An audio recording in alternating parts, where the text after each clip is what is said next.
Welcome to Between the Shelves, the premier Savo Library podcast. I am your host, Alex, and this week I am joined by Kristina. Hello. Thank you for coming.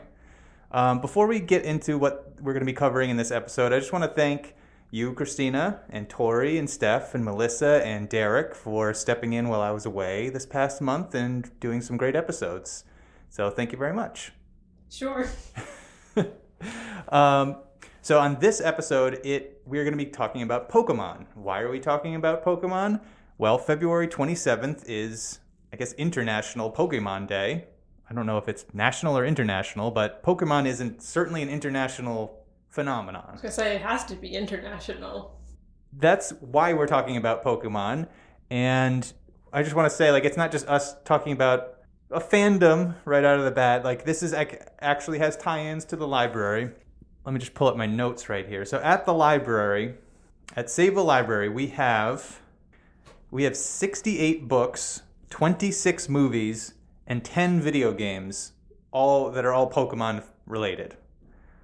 That's just in Savo Library. On Libby and Hoopla, our streaming apps, we have 149 books, 27 additional books in Hoopla, 16 movies, 7 soundtracks, and 4 seasons of the show. So there is a lot of Pokemon content available at the library for free. Pokemon, if you aren't aware, I don't know how you can't be aware at this point, because it is, and I'm not exaggerating when I say this, the most popular franchise of all time. It has surpassed Mickey Mouse to be the number one highest grossing franchise of all time. I would say Pikachu is probably as recognizable, if not more recognizable, than Mickey Mouse at this point. So it certainly has cultural impact, and I think it's worth talking about at least while we approach Pokemon Day. So what better guest to have on this episode than our resident Poke fanatic, Kristina. So we're both the same age. I'm not going to say what our ages are, but I will say our age group was hit particularly hard with Pokemon, the Pokemon craze. Pokemania. I was about 8 or 9, I would say, when Pokemon hit the shores of American shores and took over. So we were the prime demographic. Mm-hmm. So let's just talk about the history of Pokemon, because I think it's very interesting. So everything I'm about to go over right now, I actually learned from a very interesting book that I'm holding in my hand right now called Pure Invention: How Japan's Pop Culture Conquered the World by Matt Alt, which is also available at Savo Library. It's a pretty fascinating book. It's not specifically about Pokemon, but it talks about manga, anime, all sorts of Japan cultural staples that have found international appeal. And it has an entire chapter on Pokemon, which I'm basically going to summarize for you right now. Kristina, please jump in when you would like. So Pokemon was created by Satoshi Kojiri. It debuted as a video game in 1996 in Japan for the original Game Boy. So in 1996, when it came out, the Game Boy was already close to 8 years old at the time, which is way past the expiration date of any video game console. So Nintendo was already looking past the Game Boy. They were trying to develop their next console. So they weren't really putting much stake in Pokemon being a massive hit. They were like, okay, this is just one more thing we can give to the previous generation while we're working on our next important launch. It was, if you look at it on paper at the time, Pokemon, it's not a surprise that they were not expecting it to be a hit. It's not a platformer or an action game like Mario or Sonic or Mega Man, the games that were the big hits at the time. It's a very slow-paced role-playing game. You play as a child. You're playing with cute little animals. It's a very, it's a slow-paced game. That the stakes are not particularly high. So Team Rocket. Well, what is Team Rocket's goal other than to thwart a 10-year-old's? I don't remember what their specific goal in Red and Blue was, but they had just a general nefariousness. Yeah. So it was not expected to be a hit. It was, again, released on like the deathbed basically of the Game Boy. But to everyone's surprise, it became a smash hit, especially with kids who would trade. There was a whole aspect of the game where you could plug in 2 Game Boys together and trade your Pokemon. So it became extremely popular amongst kids in playgrounds, and then just built and built and built from there. So Nintendo was kind of caught flat-footed by this, so they scrambled to capitalize on this success. So they quickly put together an anime show and a manga series that both came out very quickly afterwards, which you can kind of tell by the quality of the animation and everything of the show. And both of these, the manga and the cartoon show and the trading card game, which is a whole other aspect of Pokemon that we can get into, all hit America 2 years later in roughly the summer of 98. Or earlier, maybe a little bit before that, in 1998. One other interesting thing, the video game in Japan was just Pokemon. But when they released it in America, they split the game into 2 parts, red and blue, basically to double how much money they were going to make, because there's effectively no difference between the 2 games aside from the types of Pokemon you can catch in them. Yes, the menagerie of animals is kind of, they split the whole Pokemon, all, whatever there were, 151, 152 if you count. 151, including you. So they basically made certain Pokemon unique to each game, right? So they didn't force kids to buy 2, but if you bought 2, you could actually get them all. They forced you to have friends. Yes, exactly. If you wanted to catch them all. And this was back in the 90s. This was a time when, you could still play video games and not be antisocial. You could actually, you had to plug your physical Game Boy into another person's Game Boy to trade. So you had to be face to face with people and have friends. So that's all going on in 1998. That year, they also released the movie, I think, or maybe the following year, the Pokemon movie, which is also a huge blockbuster. I believe the movie was the following year. Okay, so 99. Yes, that's right. Because then there was Pokemon the movie 2000. Yes. Which was the sequel. So in 1999, just 1 year later after it releases in America, Pokemon had already earned over $5 billion in revenue, which, to put in perspective, is more than the entire rest of the video game industry combined at the time. So it effectively doubled the video game industry's popularity. And it just, from there, it just grew and grew and grew to an international phenomenon. It was the cover of Time magazine, Pokemania. Everyone was talking about it. Roger Ebert, the film critic, was commenting on it, saying how it was, gonna... The decline of American society. Yes, exactly. Or world society, exactly. So just to put it in perspective. So since 1999, they have released an average of 2 games a year, at least. Sometimes 1, sometimes upwards of 5 or 6 games. There's 36 mainline games at this point, including both versions. Yes. So I can't tell you how many spin-off games there have been, probably just as many. There are 26 seasons of the show, which has been still running from 1996. Ash's story just ended, actually. And they're starting a new... Do you want to talk about... I didn't even mention who Ash is. So Ash is the protagonist of the Pokemon TV show. He is a 10-year-old kid who gets a Pikachu and takes on the gym system in the Pokemon world, which is where you go and battle for badges, and the gyms get progressively harder. It's kind of like Boy Scouts, where you earn a badge for doing a task, but in this case, instead of like... The task is beating somebody. Yeah, it's fighting an adult. Yeah. It's animal fighting. Yeah. So his story sort of usually parallels whatever the game generation that we're in. So like the first couple of seasons are him taking on the Kanto League, which is what the area in Red and Blue is called. And then he goes to the Johto League, which is what the area in Silver and Gold is called. And then continues on through all of the games up until the Sword and Shield, which is the 8th generation. That's the one where he ends on. And then the newest games, Scarlet and Violet, the anime starts with a new protagonist. Mm-hmm. Is that where season 26 started? I have or no idea what the number. That number is wild to me.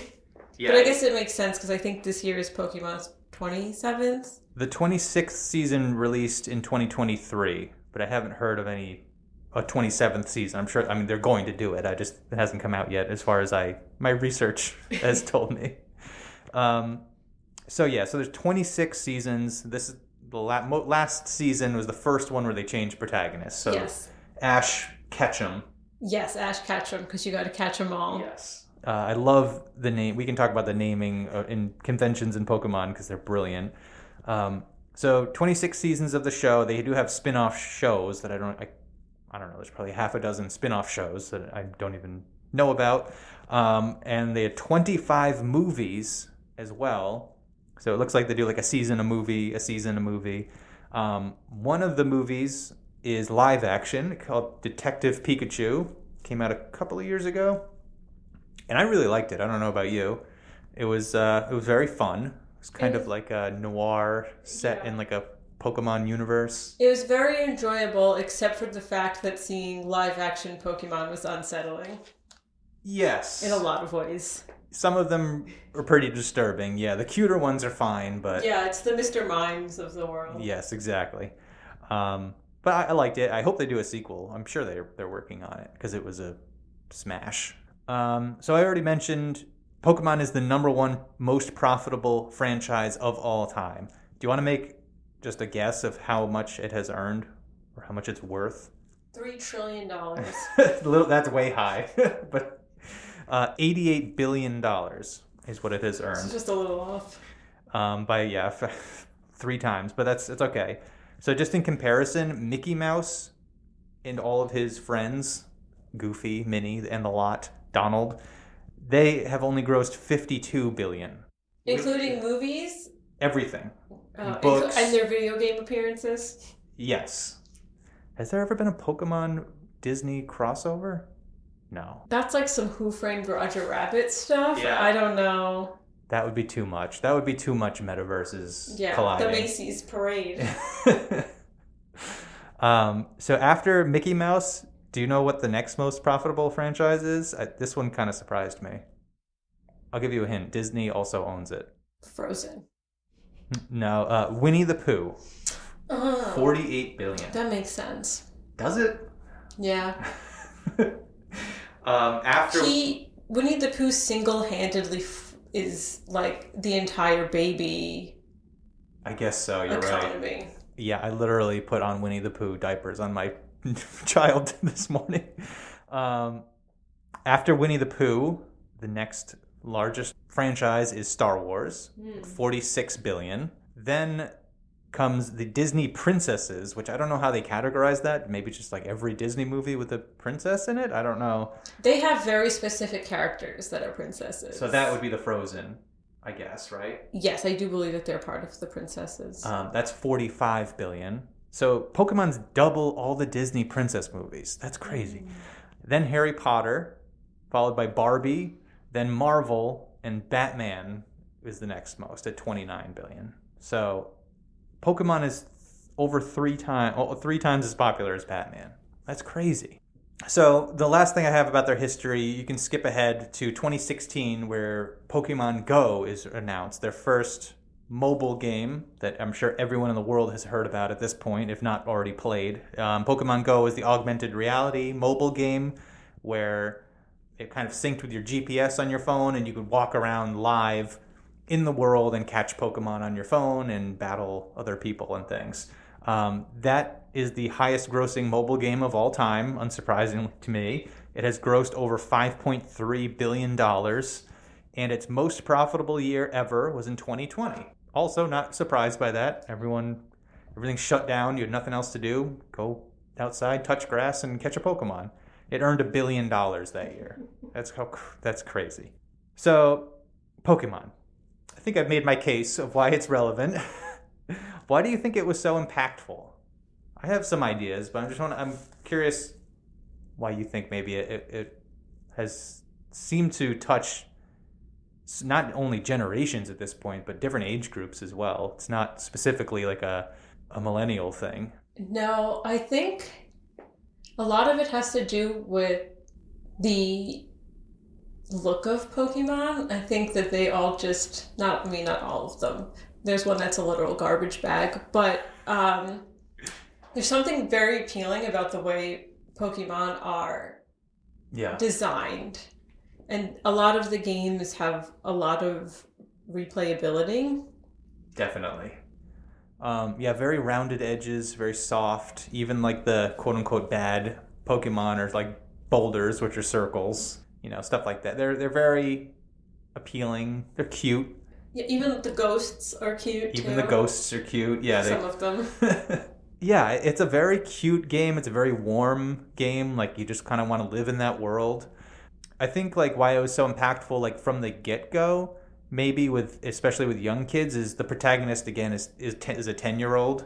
And even though Ash Ketchum was the star of the show, the video game was kind of a nameless protagonist, right? You literally named the character. Yeah, I think canonically their names are Red or Blue. Okay. Depending on why.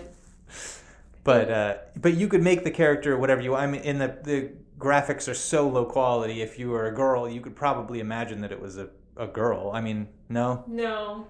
Oh, well, it looks like a smiley face. Like, it's like genderless in my eyes. It's the fidelity of the game is so low.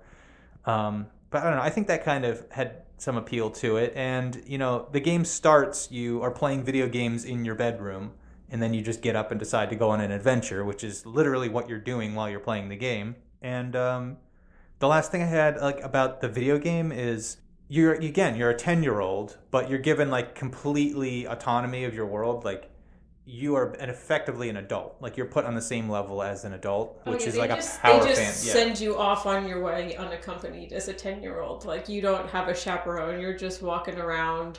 Exactly. Like, you walk out your front door and your mom is like, I don't know, watching TV or something. She's like, okay, bye, whatever. Bye. Yeah. So like you're put on the same level as adult, which every kid, every 10-year-old wants to be treated like an adult, or they think they're equal to an adult. So that's kind of like a fantasy being fulfilled. And you go around, you succeed based on sort of your wits as opposed to like your strength, which is another thing that kids can kind of relate to, where like you're obviously not going to, beat up an adult, but like the fact that you're removed from like direct one-on-one conflicts with other people, you're using the Pokemon as like your extended, power or whatever. I think that kind of appealed to kids too. So like it's more like, I mean, the game boils down to basically rock, paper, scissors when you think about it. It's just like, fire beats grass, grass beats water, water beats fire. That's like kind of like the gist of the game. Yeah, I think, it all kind of appeals to that 10-year-old sensibilities. They're very, very cute. And there's also like the collecting aspect, which I think everybody kind of likes instinctually. You got to collect them all. There's 150 little creatures you have to collect. And then that kind of grew. I don't know how many there are now. Do you have any idea? I believe it's like 1,007 Wow. or 1,008, something along those lines. I would have guessed 600, but that's insane. So I think that's kind of like my thoughts with why it was so impactful. I mean, and it is a fun game. I think they nailed it with the first game, and every game since then, you can speak to this better than I can, has evolved that formula. Yeah.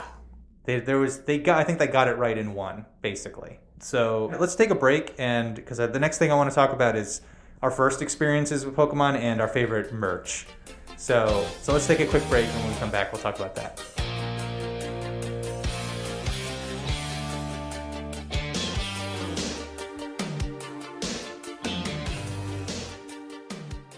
And we're back. So let's talk about like our first experiences with Pokemon. So again, we were about 8, 9 years old when it came out. I believe we were 9. 9 years old. Yeah. Yeah, 98. That's when it would have. Okay, sorry, I just gave away our ages.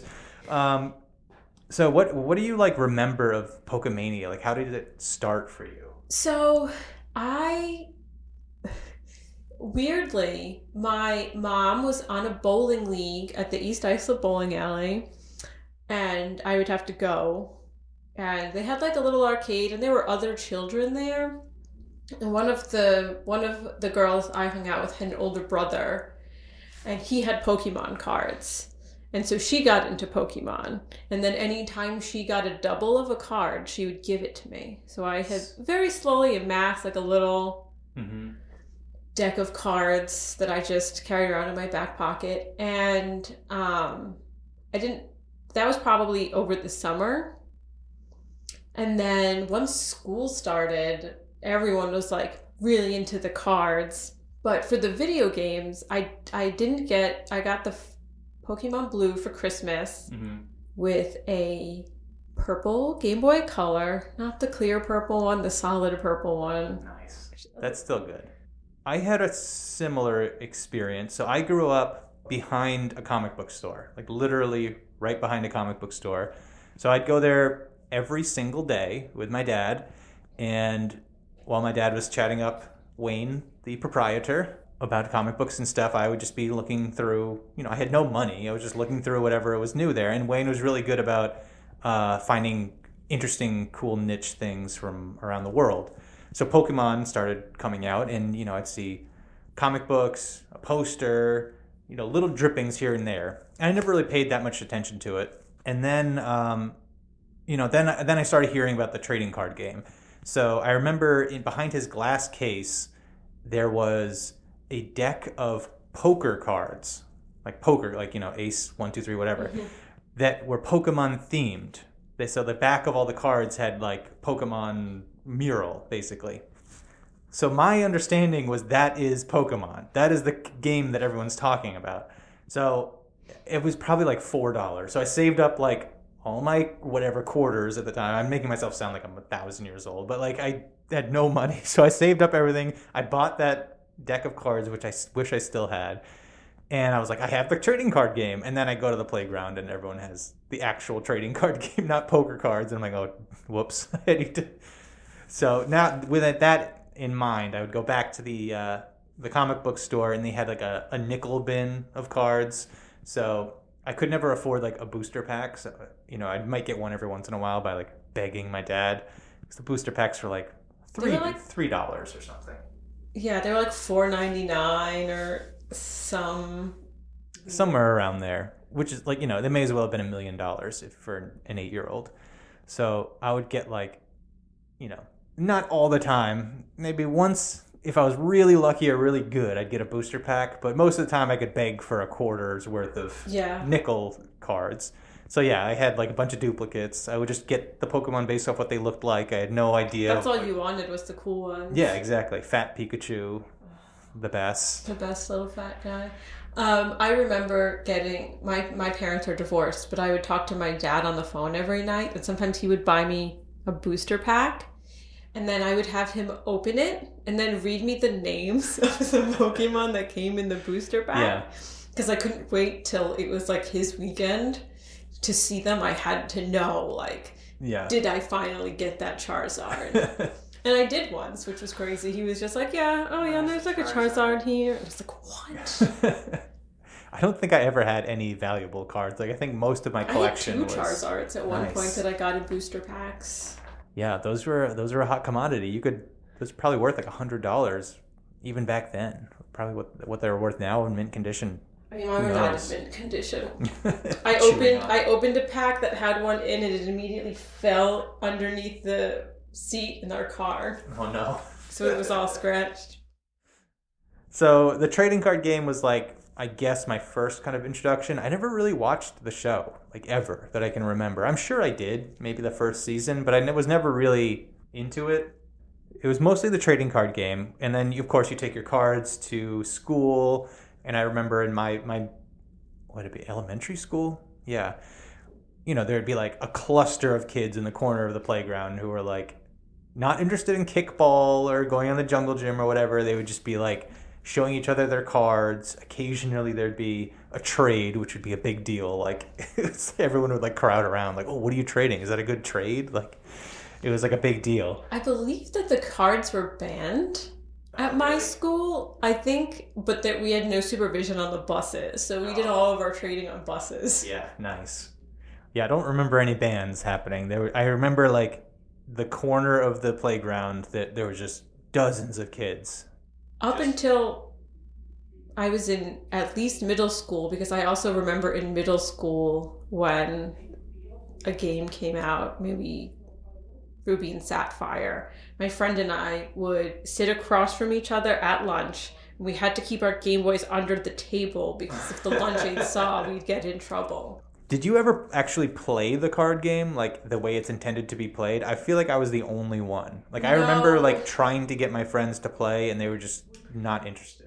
I don't remember a lot about... I remember trying to learn the rules at one point, and then I remember the little... Like one of the booster packs came with, or like it was more than a booster pack. I guess it was like a deck to actually play. Came with those little damage counters, and I was obsessed with those. They look like candy, and like I just only cared about those in the game. Like I didn't. Interesting. I could not remember those.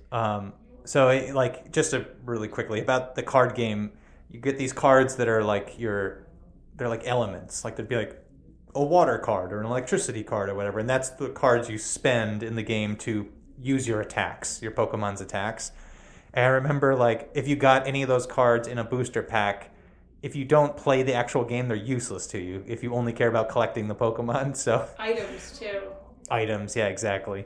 Like those, the 5-cent bin that I'm talking about, like half of the bin would be those element cards. The Milo Toys in Oakdale has basically a 5-cent. I think it's like $1, or maybe it is 5 cents, and they just have, it's huge where you can just go through. But now there are like so many different types of cards. I never moved past the original run of Pokemon.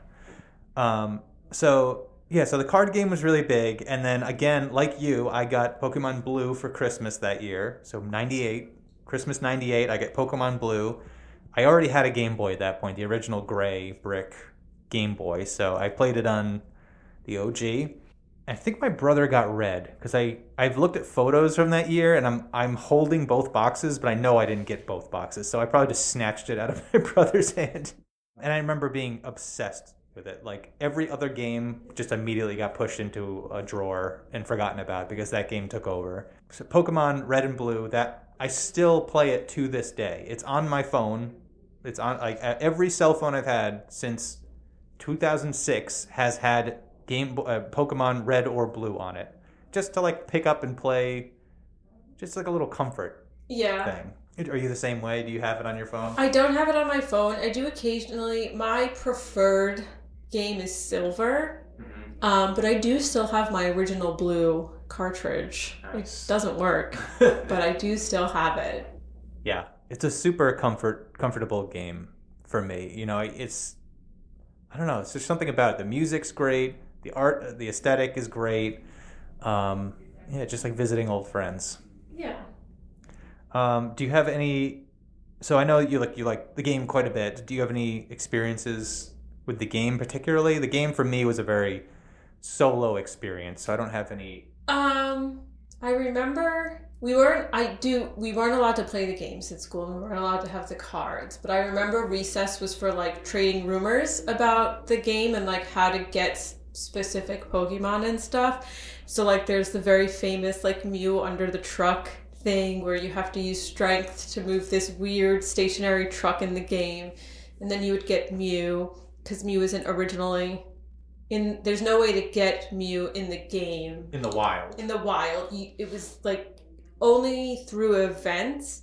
And like, I believe at one point you could send your cartridge to Nintendo. Oh, wow. For, like, that was how some of the events worked, and they would add it. But also, the game was kind of held together by gum.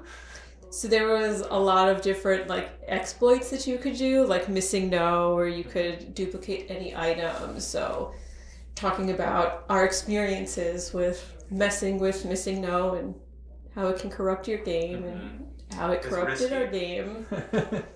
Yeah, very fond memories of back in the day where, you know, the internet was in its nascent stages in as a 9-year-old, you didn't have access to it as much as we do now. So most of what we learned was on the playground. Playground rumors. Yeah, exactly. Do you have any more thoughts on Pokemon as a franchise, your first experiences, any of your favorite merch that we haven't gone over yet other than the game or the cards? I do. I mean, you are wearing a Pokemon shirt right now. I am wearing a Pokemon shirt and a Pokemon pin. Oh, nice. Who is that? Oh, that's Mew. Mew, Nice. my favorite Pokemon. So in the original Pokemania, I think right before Pokemon the first movie came out, they came out with this Pikachu stuffed animal. You would press his paws, and his cheeks would light up, and he would say Pikachu. And it was super cute. They also came out with a Mew version of this that I have for some reason to this day because I love it so much. And it does the same thing. You press his paws, and he says Mew, and his tail waves back and forth. It's so cute. Yeah, don't let go of that. That's awesome. It's super stained and gross, so nobody would want it, but yeah. Also, the soundtrack for Pokemon the first movie was an absolute banger. Well, you can listen to it on Hoopla, so check it out. Highly recommend. If you love like 90s pop that doesn't quite fit the movie at all, there's like a weird love song on it. And also, is Pokemon 2B a master? It's a CD on there. Oh, I don't know. It's that has, I think, a lot of the songs from the anime, which are weird. Like Brock sings a song about how he's in love with Nurse Joy and Officer Jenny. But there's also a Christmas song called, I don't know the exact name of it, but it's Professor Oak singing. The voice actor for Professor Oak singing how he's going to give Santa Claus a Pikachu for Christmas. Aww. And it's very good. What a wholesome franchise. I think that's its staying power. It's just so wholesome. Speaking of wholesome, Pokemon had a new show that came out at the end of 2023 called Pokémon Concierge, which we both just finished watching. So we're going to go to a quick break, and when we come back, we're going to do our little mini review of Pokémon Concierge to close out the episode.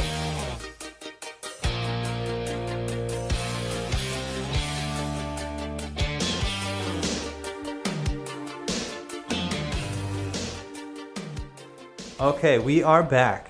So I mentioned it earlier, Pokémon Concierge. It's a new show on Netflix. It's a mini-series, I would say. It's only 4 episodes. It just came out in the end of December. It is unrelated, I think, in any way to any of the other Pokemon things that I'm aware of. It seems like it's a very standalone series. I think so. I've never seen anything like it. Yeah. And the other unique part of it is it's not traditional hand-drawn animation like the other Pokemon shows and movies. It's stop-motion animation. And it's done by a studio called Dwarf Studio. And there's a really interesting documentary, like a mini documentary. It's probably 15 minutes long on YouTube. I'll link it into the show notes where they talk about how they developed the show, and they talk to like the 3 creators.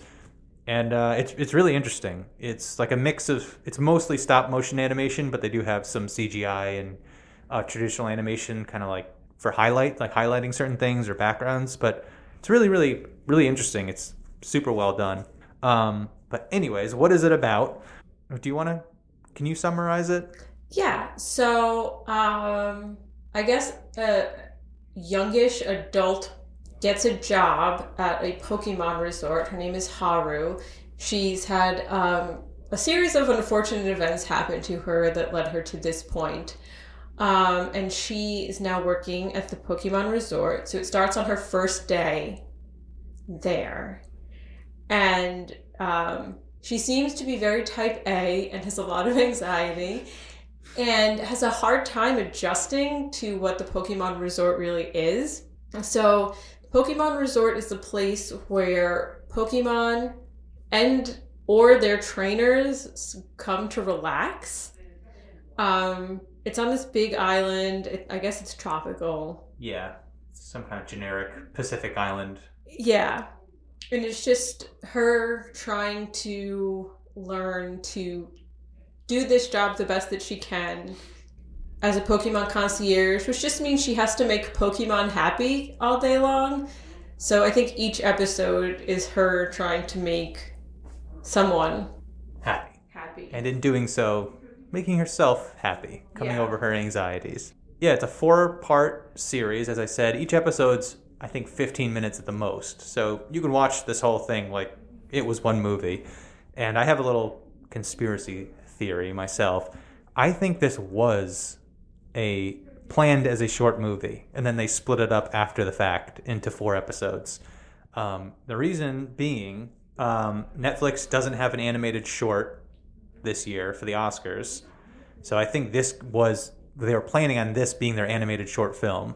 And the fact that it was released in December in Oscar season, like right in Oscar season, like the center of Oscar season, also leads me to believe that. So I don't know why they decided to. Why I think they decided to split it up, but that's my theory at least. And I honestly think the animation is really good. Like I think it could have been nominated. So I watched this with my son, who is almost 4. He doesn't know anything about Pokemon, but he does have a Pikachu doll that he was gifted by one of my relatives. So the whole time I'm watching it with him, he's like, "Where's Pikachu? Where's Pikachu? Where's Pikachu?" And I think a lot of people watching this might think the same thing because, Pokemon is synonymous with... Just gotta wait. Yeah, and when he finally showed up in the final episode, he was very, very happy. But it was funny watching it with him because he doesn't know what Pokemon are. He just thinks he's watching an animated show. So, like, whenever a Pokemon would show up, he would just say, like, "Oh, that's a seagull. That's a squirrel. That's a seal." He would just be, like, naming what their, like, real-world counterpart was, which was funny. Except Pikachu. He knows maybe he thinks Pikachu's a real animal. We're going to have a talk when I get home. But it was very cute. He enjoyed it. I mean, it's a super cute, low-key, mellow show. Very visually appealing. So, yeah, it's definitely appropriate for kids. Like, maybe it's intended for kids. They didn't have... My only, like, qualm with it is they didn't have too many Pokemon. Like, there wasn't that much of a variety. I noticed that too, and I was curious if that had to do with how hard it was to make the little stop motion... The puppets for the Pokemon, because some of them are like... Some of them are really detailed. Yeah. And they talk about that in the documentary. It's really interesting. So every Pokemon is made as a puppet, which is fully animatronic. Is that right? And they like spent a lot of time choosing the material that they're built out of to suit like the texture that they think the Pokemon would have in the real world. It was like that was really interesting part of the documentary because it's not a claymation stop motion. They're all like actual puppets that they build. So like they're all different kinds of furs and things and plastics. So like the boulders are like more like a resin plastic, and it makes it like it has like a very tactile show. Like it feels like you could just reach through your TV and play with these toys. I thought that was really, really well done. And that one other thing they mentioned is all the human characters in the show, they 3D printed all the heads, which is how they were able to make like all the different facial expressions and everything. I thought that was pretty cool. Yeah, I don't know. Do you have any other notes about the show in general? My next note is how cute was Haru's tea set? Oh, I saw that and was like, why don't I own that tea set? It's like a Pokeball shaped... But it has like a thermometer in it, so you can tell. My only other note is that they somehow managed to make a lot of the Pokemon who you don't necessarily think of as cute. Like, I would never be like, who's really cute? Graveler. Yeah. And then they had this super cute Graveler. I was like, that's weird. Yeah, I had the same impression. I liked him a lot. The only one I didn't like was like the one that's like a robot. I don't know. But he was like one of the newer Pokemon. I didn't even know what his name was. Yeah. I think I just don't like him in general. The Metagross? I guess. He just didn't fit with that like island vibe. The Wooper was super cute. Yeah. The one that looks like that my son thought was a squirrel was very cute. It's like looks like a furry worm thing, kind of like a squirrel. There are 2 squirrel Pokemon, so I was like, I don't think either. I guess a ferret is more accurate. I don't think either of the squirrels were in. I also like the Love Boat style end credit song they played. That was very cute. It's like the Love Boat theme song, but they just sing about Pokemon, basically. Welcome to the place where you can be yourself. Just try to have fun. That's all you should do.